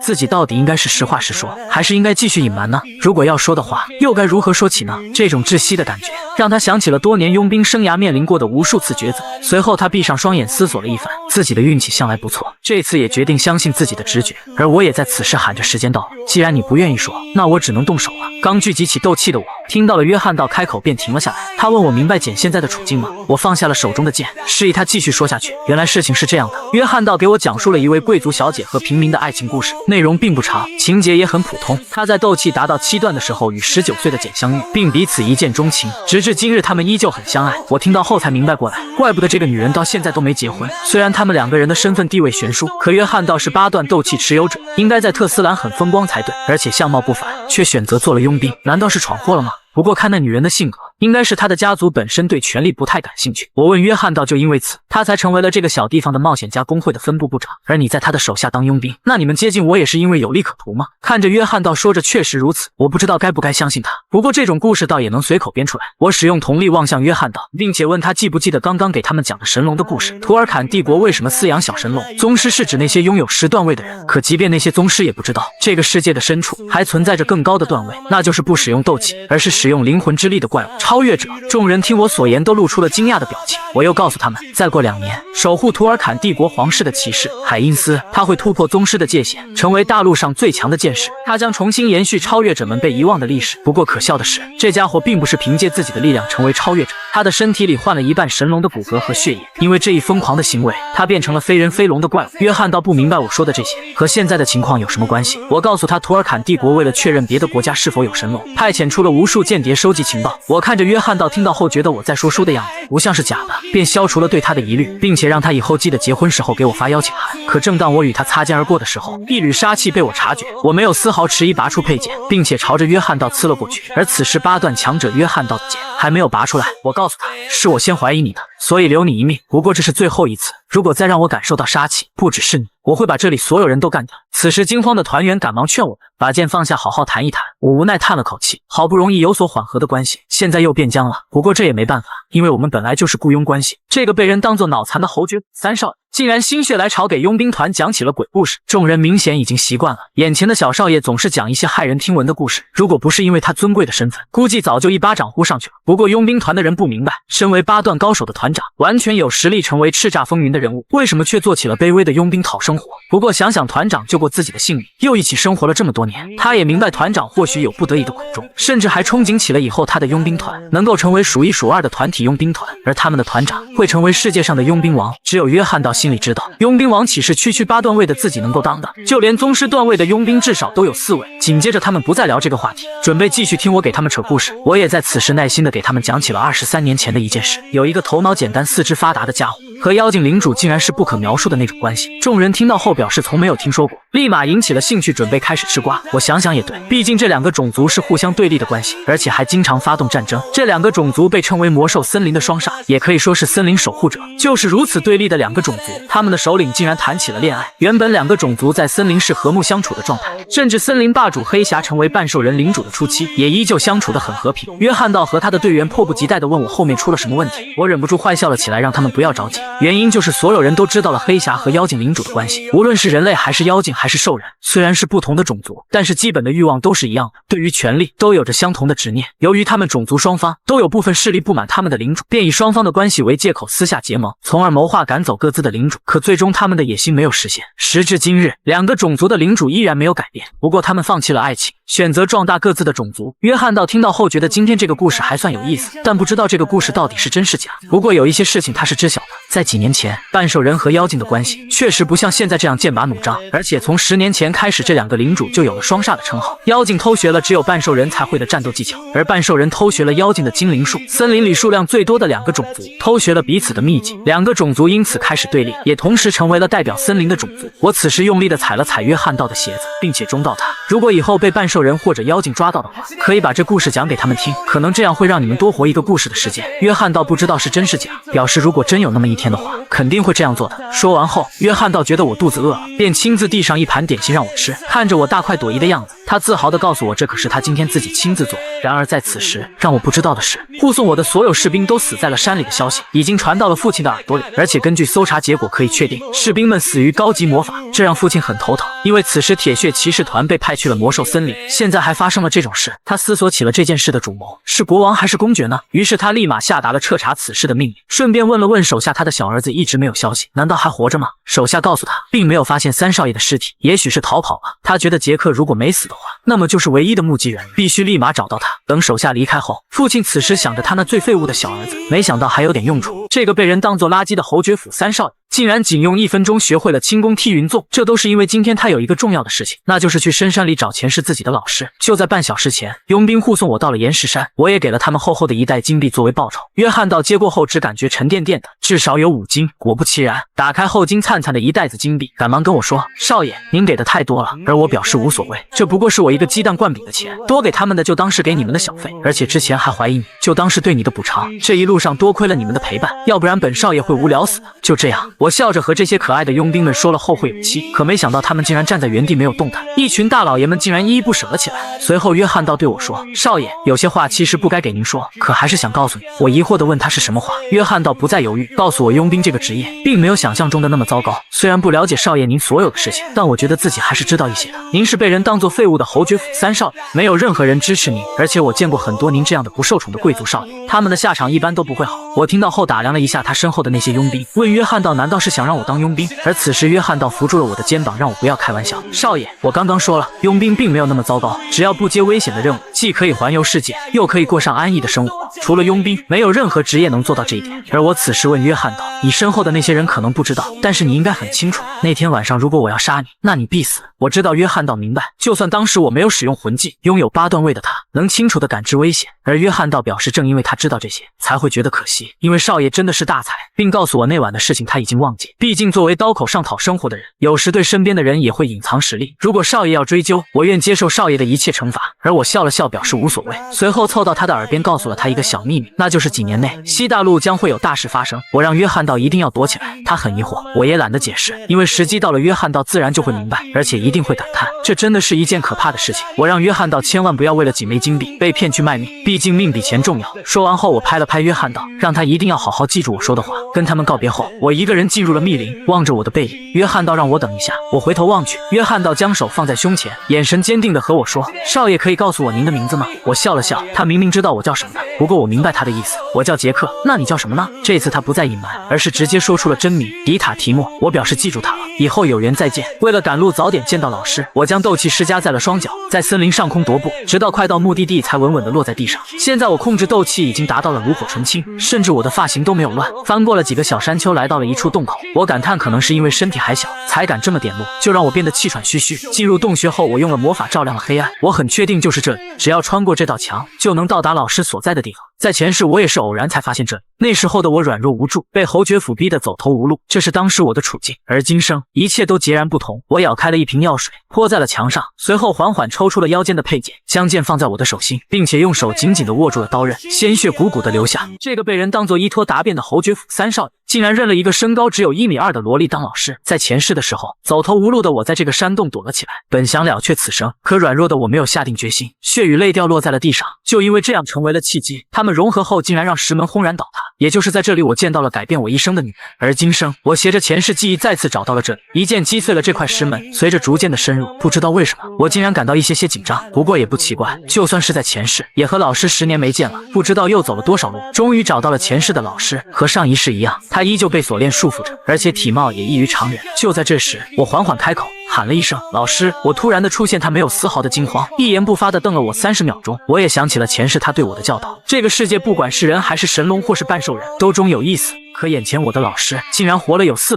年，他的肉身和灵魂已经分离，使用魔法将两者维系在了一起。可老师的权宜之计终究是失效了。从遇到我之后，老师又活了10年。今生我再次遇到了老师，我也清楚的知道他的寿命只剩下13年。随后我再次听到老师的声音，他目光清冷的问我为什么喊他老师。我再也克制不住自己的想念，声音都变得哽咽。他不知道我究竟是谁，来这里有什么目的。我也在此时打算逗一逗他，说了一句你猜。他听到后觉得我在寻他开心，随后目光冰冷的和我说，他不会问第2次你到底是谁。我蹲在他的面前咧嘴笑了笑，丝毫没有注意他逐渐愤怒的表情。老师，您现在脾气变好了呀，我很想你。他疑惑的思索着，不记得什么时候收过这样的徒弟，便问我知不知道他是谁。我告诉他那是自然，怎么可能不知道呢？前世和老师一起度过的时光，从我一无所知到长大成人，并不是梦一场。可是现在只有我记得这些。这时我抬起头，目光坚定地告诉老师，您是结束光荣时代开启人类时代的伟大英雄瓦伦丁·米洛斯，而我是您来自未来的徒弟。不过很显然听到我的话，老师不相信，他问我知不知道为什么他不喜欢说书人。前世和老师相处那么久的我怎么可能不知道，笑着告诉了他答案，那就是说书人总是歪曲事实。听到我的答案后，他又问了我一个问题，在这种情况下他会说什么呢？我挠了挠头表示也知道，肯定是让我滚。老师觉得我有看穿人心的能力，显然还是不信任我。看到他的样子真的让我也很难过，那我就只能用这个方法来证明了。我拔出了剑，快速对准了老师，随着斗气在我身边环绕。老师，请原谅我的无礼。这个被人当作弱鸡的侯爵府傻少爷，竟然只用10秒就学会了剑之魂技，只因为了给老师证明我是他前世而来的弟子。我决定使用魂技毁掉束缚老师的锁链，看我要动手，老师让我等一下，因为毁掉锁链的话这里就会倒塌。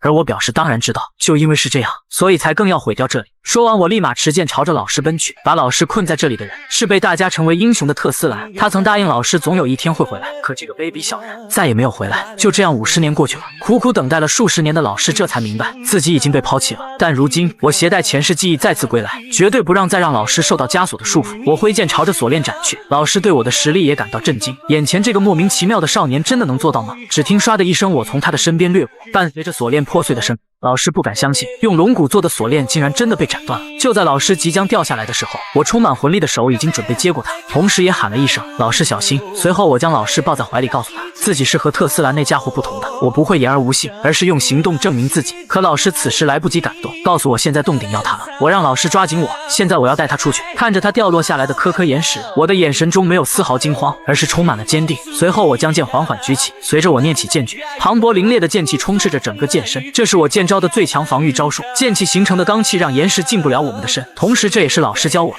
御剑式。同时我也将剑狠狠地插在了地上，再次释放了剑招，一瞬间整个山洞被我夷为平地。老师再也忍不住问我到底是谁，这么小的年纪怎么会有剑魂的气息？我紧紧抱住老师，告诉他我是您来自未来的徒弟，这些我早就学会了。随后我朝他笑了起来，接下来的13年就让我们一起去环游世界吧。听我说完后，老师用双手扶住了我的脸颊，这是老师的习惯动作，为的是确认对方有没有说谎。而我在此时也体力耗尽，瘫在了地上。可老师依旧没有打消疑虑，坐在我身上和我说强行与人建立关系是很无理的行为。我已无力再和他解释，再次和他做了自我介绍，我叫杰克，是你前世的徒弟，今生还请你多多照顾。狗见了都要啐2口的笨蛋少爷，竟然背着他的萝莉师傅去赶大集，也不知道为什么，师傅5天来都没有和我说一句话。当我问了他之后才告诉我，本来他以为我是特斯兰家族的后代，但他发现想错了，因为不可能有人年纪轻轻就可以操控魂力。我听到老师的话后明白，他想让我亲口告诉他答案，而如果我回答不上来的话，一定会像前世那样把我揍一顿。我告诉老师，就算是斗气宗师的天才，也只有极少数人才可以使用魂力。老师表示没错，虽然是是这样，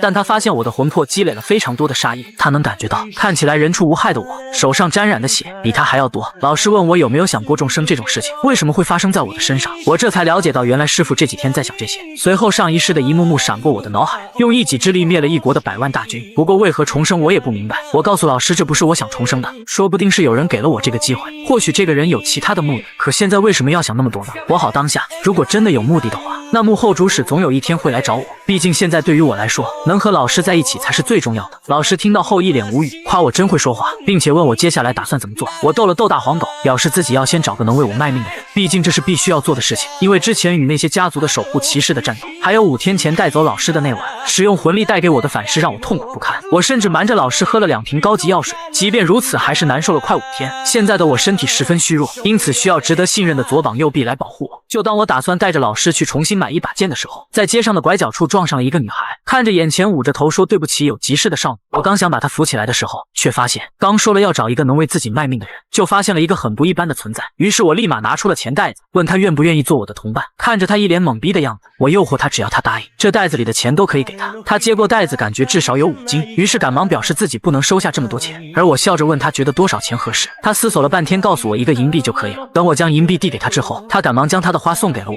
然后向我鞠了一躬就匆匆跑开了。看着她的背影我明白此人正是我要找的璞玉。师傅也看出来了他的不凡，并表示自己很久没有见到吸血鬼了。师傅问我是不是因为知道他的身份才选他做同伴的呢？我告诉师傅我并不知道他是吸血鬼，只不过是看中了他的资质，如果好好培养的话，将来有可能达到10段位。师傅嗔怪我竟然没有看出来他的身份，叹了口气表示以后要教给我的东西还很多。我让老师一定要长寿，好好在我身边指导。就这样，在我和老师的欢声笑语中，老师逐渐想起了刚才的那个女孩，好像在哪里见过她。老师仿佛想起了什么，便决定带我去见一个人。偶见了都要踩2脚的蠢皮少爷，竟然蹲在别人家窗户上讨饭吃。在不久前，老师跟我说，吸血鬼族是唯一能和神龙抗衡的种族。在10年前，2个族群发动了战争，吸血鬼族只不过想离开魔兽森林，可最终还是龙族赢得了胜利。而吸血鬼的残余趁乱逃出了魔兽森林。刚才和我相撞的小孩，可能就是逃出森林的吸血鬼之女。不过我并不在意她是什么身份，我告诉师傅自己已经下定决心，就让她来做我的第1个部下。可老师觉得我残忍，竟然让一个无辜的孩子卷入自己的计划。虽然我并不是那么想的，不过老师说的也不无道理。毕竟在400年前，老师曾和以神龙族为首的所有异种族之王口头立下了互不侵犯的约定，那就是除人类以外的所有异种族不得干涉人界之事。从那之后，所有异种族都将栖息地转移到了魔兽森林。可随着时间的推移，曾经参与立约的王大部分都去世了，毕竟能力再强大的种族也无法战胜时间。可他们的子孙即便不用再遵守承诺，但是也无法离开森林，因为活了2000多年的神龙族必须要遵守约定，所以一直压制其他种族，让其他异种族无法踏出魔兽森林半步。老师的判断是对的，不过他最开始就该将神龙族全部灭掉。前世的我知道这件事后，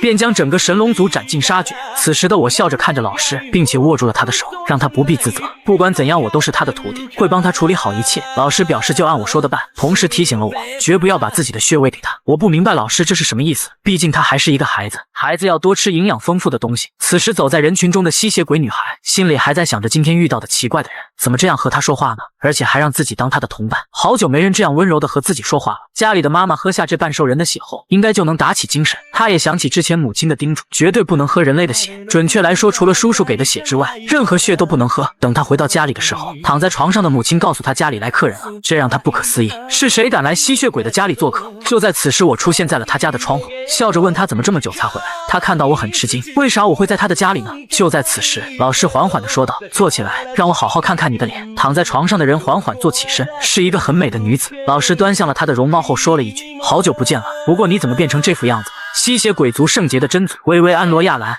这个被人当作脑残的侯爵府小少女，竟然想偷吃吸血鬼的冰激凌。就在刚才，我跟着小吸血鬼来到了他的家里，我的师傅正在和吸血鬼真祖薇薇安聊天，可薇薇安似乎不认识他了，以为师傅是吸血鬼猎人。可当师傅说出他的名字瓦罗丁米洛斯，就是他把吸血鬼族赶进了魔兽森林。薇薇安听到后，竟然激动的猛烈的咳了起来。他不明白为什么传奇的人物竟然变成了人偶。师傅告诉他自己中了诅咒，1个月中只有1晚才能变成正常人类。不过他让薇薇安先回答答他的问题。为什么吸血鬼的真祖不在魔兽森林，而是跑到了人类的家园生活？而且看起来他好久没有吸血了。薇薇安表示，像师傅这样的大人物，拥有地位与强悍的实力。不过他已经不怨恨师傅将自己的族群赶入森林，如果不是师傅的话，说不定吸血鬼族早就被人类赶尽杀绝了。随后他告诉了师傅来龙去脉，魔兽森林里有5个暴君，以及在背后控制他们的2个领主。吸血鬼为了摆脱他们的控制，曾计划逃出森林。在自己美丽的女儿小时候，神龙发现了妄图逃跑的他们，结果没想到神龙因为看他可怜，竟然大发慈悲饶了他一命，并且让他们在村子里只靠喝牛和猪的血生活，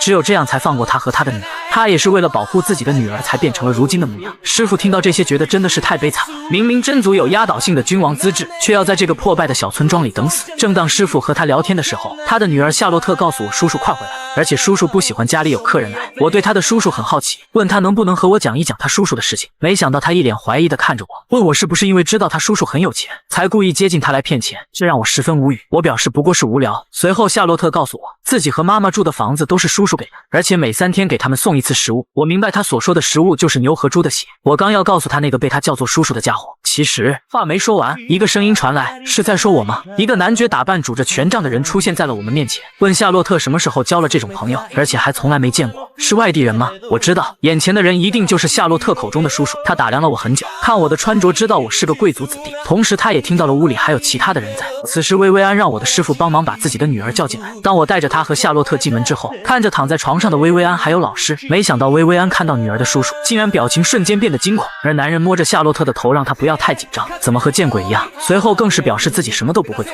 有话尽管说，自己是不会妨碍母女做最后的告别的。吸血鬼真祖莉莉安即将死去，她的女儿夏洛特跪在床边，不知道母亲哪里不舒服，不过她懂事的让母亲喝下她辛苦换来的半兽人血液，而母亲告诉她不用了，随后表示自己什么都没能为女儿做，感觉对不起她。看着眼前的一幕，我觉得我和老师没有必要继续待在这里，因为我们只是偶然间遇来到这，也没有义务为夏洛特的母亲送终。不过我还是走上前问她，薇薇安，您愿意把您的女儿托付给我吗？夏洛特和她的母亲听到我的话都很吃惊。我坐在床边握住莉莉安的手，问她希望夏洛特以后怎样成长，是想让她复兴吸血鬼族，还是想让他继承真祖之位统领整个世界，或者是想让玩弄并把吸血鬼族推向灭亡的神龙族彻底毁灭呢？一旁夏洛特的叔叔听到我的话，觉得真是童言无忌，随后桀的笑了起来。然而薇薇安颤抖的手让我附耳过来，他表示瓦伦丁大人的徒弟果然与众不同，不过他并不奢求什么，只希望他的女儿夏洛特能够快乐的成长，这就足够了。不过他问我是真的会对夏洛特负责吗？而我表示会的，还请高贵的吸血鬼真祖放心。紧接着吸血鬼真祖抚摸着自己的女儿，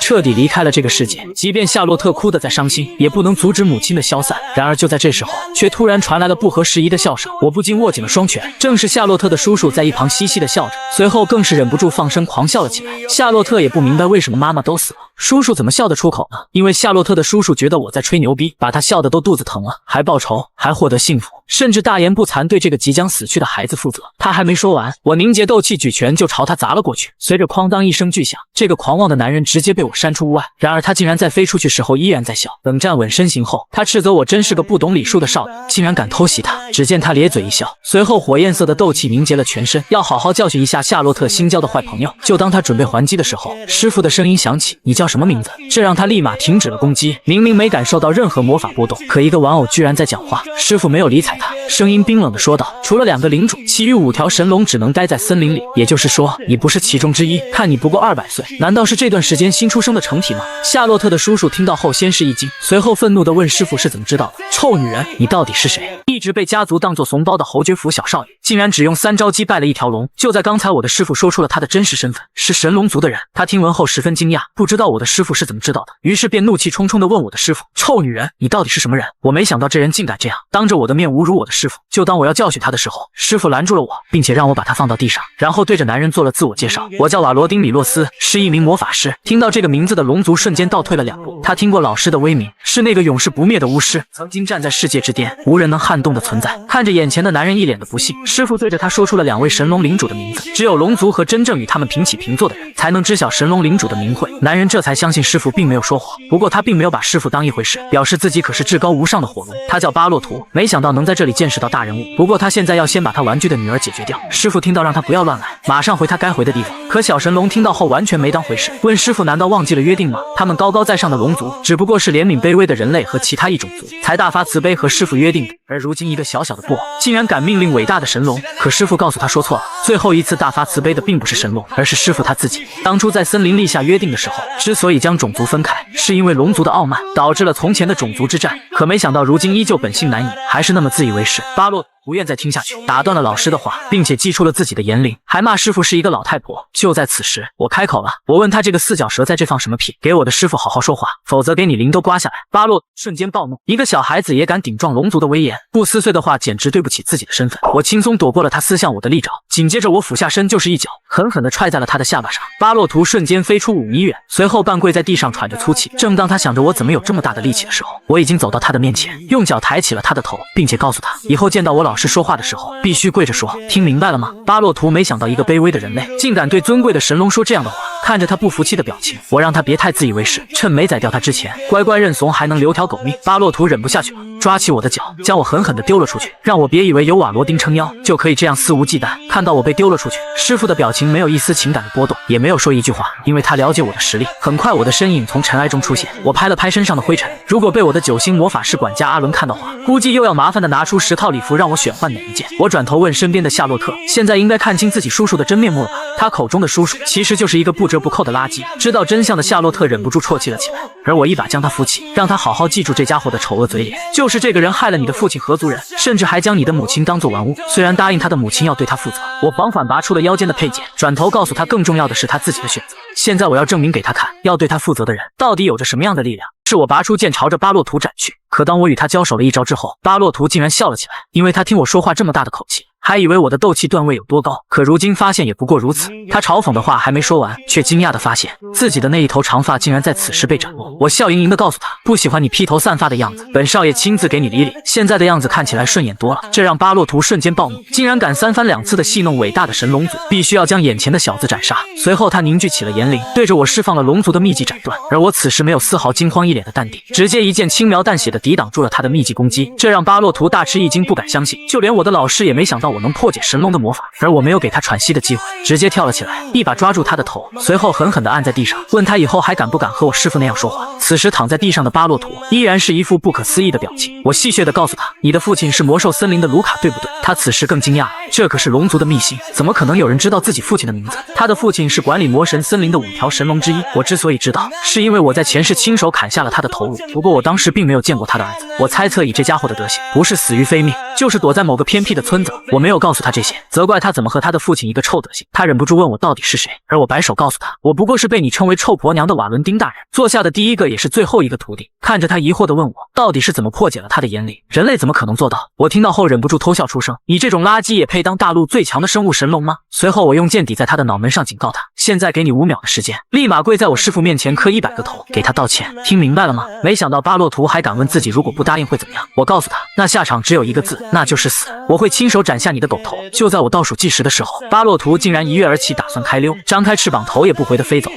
他打算先离开这个地方，再寻找同伴伺机报复。我没想到这家伙还真跑了，可是他逃得掉吗？原本我不打算用出这招，现在也不得不使用了，那就是无极剑意第3式。等我剑招凝结完毕，飞到高空的巴洛图只感觉死亡降临，赶忙回头看去，不知道从什么时候开始，天空中竟然出现了一个巨大的漩涡，而这漩涡中散发出的全是裹挟杀气的剑意，这正是我凝结的剑招无极剑意，天剑降临。此时眼前的一切完全超出了巴洛图的认知，他不明白自己面对的到底是怎样的怪物。他面对剑意产生的天地异象，神龙巴洛图没有丝毫的抵抗之心，只感觉自己在与天斗。等被天剑席卷后，就进入了我的绝对领域，苦苦哀求着我饶了他，而我没有丝毫理会，因为我说过，如果他敢逃跑的话，那么我必定会亲手拧下他的狗头。这剑招的反噬极大，解决了一切后，我也两眼一黑晕了过去。可等我再次睁开双眼，竟然躺在一张软绵绵的床上，而且周围尽是华丽的装饰。正当我疑惑这里是哪里的时候，我的9星魔法师管家阿伦推门走了进来，看着他喊我少爷，这让我以为自己在做梦或者出现了幻觉。他怎么会在这里呢？看着泪汪汪的他关心着我的伤势，我让他给我淡定一点，快给我解释下为什么我会出现在这里。还有我问阿伦有没有看到一个女孩和玩偶，从阿伦口中得知夏洛特到这里洗完澡换好衣服后，就在隔壁房间睡下了。阿伦发现她的时候，虽然不知道发生了什么，但是小女孩看起来十分的无助和疲惫。随后阿伦将手指向了正在沙发休息的师傅，告诉我玩偶在这里，他们两人安然无恙，我就放心了。我调皮的和老师说了声早上好，而他没好气的斥责我现在可是晚上，这把阿伦吓了一大跳，这个玩偶竟然会说话。看着师傅此时没好气的表情，我知道他肯定是在担心我的伤势，而且阿伦也告诉我，这个玩偶一动不动在那里坐了整整3天，这让我更加确信了老师对我的关心。我赶忙告诉阿伦，以后再仔细和他解释，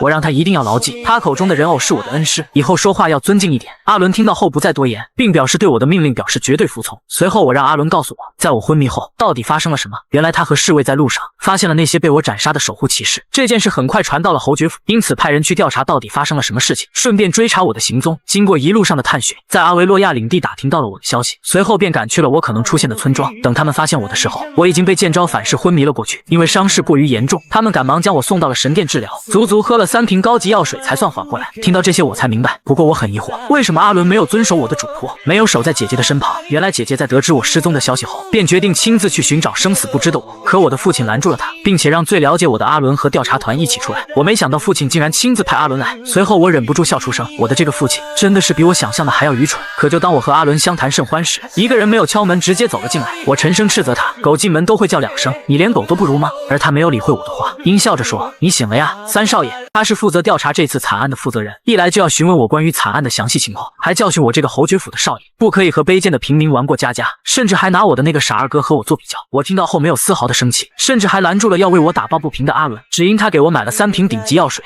作为回报，姑且就忍他3次。面对他对我不屑的提问，我用眼睛狠狠地盯着他，告诉他自己一定会如实回答。他看到我的眼神顿时一紧，心里盘算着，平时都不敢和自己对视的废物，现在竟然用这种眼神看着自己。不过他没多考虑，问唯一活下来的我，当时的现场到底发生了什么事。我一五一十地告诉了他，那些护送我的家伙好像收到什么命令，不但要打断我的四肢，还要对我百般折磨。没想到我的话让这位副团长冷汗直冒。我问他怎么这副表情，难道是第一次听说吗？他赶忙打断了我，不要多说废话，让我继续回答他的问题。我攥拳又忍了一次他对我的不敬，随后告诉了他接下来发生的事情。他们当中最强的那人还要挑断我的手脚筋，扬言在去学院的4天里会不停地折磨我治疗我。为首叫莱森的6星骑士更是要毁掉我的斗气，让我沦为一个不能修炼的废物。此时阿伦察觉到了不妙，难道他的小少爷要说实话？我表示没错，我把他们全都干掉了。铁血骑士团的副团长一脸的不可置信，我缓缓站起身，问这个副团长是不是聋了？我把他们全都杀了。副团长此时根本不相信我能做到，凶手怎么可能是蠢货三少爷呢？他恼怒地表示我在骗他，让我老实交代实情，否则他不会轻易饶了我。阿伦看他情绪激动，赶忙上前拉住他，让他消消气，毕竟这是侯爵府的三少爷，要客气一点。可没想到这个副团长竟然一把推倒了阿伦，还斥责他这个下人弄脏了他的衣服。看到这一幕，我整个灵魂都快炸裂开来，敢这样对待阿伦？随后我结结实实的一拳打在了副团长的脸上，直接扇出去3米，直到顶在了墙上。竟然一而再再而三的挑战我的耐心，都已经绕过你3次不死了。阿伦责怪我为什么要这样做，毕竟身体还没有恢复好。我也在打完这一拳后累得倒在了地上。我告诉他自己没有事情，那个副团长应该是7段的强者。我转头看向阿伦，厌不厌倦伪装成弱鸡被人看不起的生活？以后不许再那样卑微了。之前是我考虑的不周，因为前世我不知道阿伦的实力，经历的一切以为他必须要忍受，而今生我知道了阿伦的实力，还有我本来就该让自己的人得到起码的尊重。阿伦让我不要说这么多，他什么都听我的，让我好好休息，注意身体。我一把抓住阿伦，问他愿不愿意以后抬着头走路。阿伦缓缓站起身，整理着衣服，告诉我，刚才那个人是铁血骑士团的副团长，侯爵府排名第3的骑士，以前非常的看不起你我。我听到后笑了笑，问他解决这个家伙需要几分钟？5分钟够吗？阿伦也轻笑了起来，少爷，您不知道我的手艺吗？10秒就够了。我的管家是9星大魔法师，我的姐姐更是年少成名的剑道天才，前世2个人都为保护我屈辱而死，而今生我绝不会再让他们重蹈覆辙。面对铁血骑士团副团长的挑衅，我告诉我的管家阿伦，不用向任何人低头，站起来，有我在。阿伦也决定要教训一下这个狗眼看人低的副团长，于是我给阿伦下了命令，那就是用10秒钟的时间找回尊严。而阿伦也没让我失望，作为9星魔法师的他都没有使用魔法，仅只用了一拳就打趴了铁血骑士团的副团长。围观的侍卫都觉得不可思议，而此时的我正紧紧地盯着阿伦，不知道是不是错觉，